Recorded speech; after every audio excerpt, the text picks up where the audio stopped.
So yan yung spark plug na image.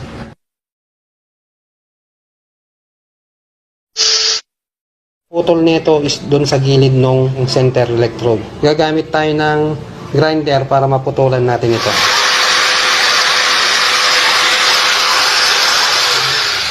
So ang putol niya sa bandang gilid, katulad nung pinakita ko sa inyo, itong ground electrode niya dapat putol niya doon sa pinakagilid ng center electrode, yung nasa gitna. Try naman natin dito sa Skygo.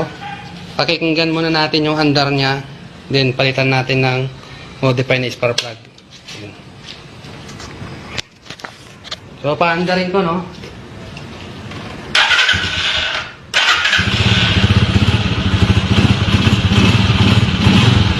Yan ang andar niya, parang delay.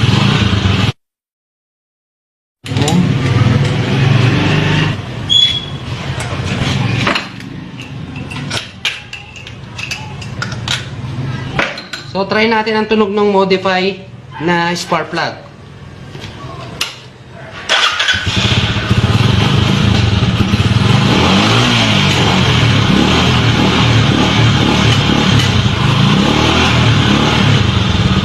So wala siyang delay, no?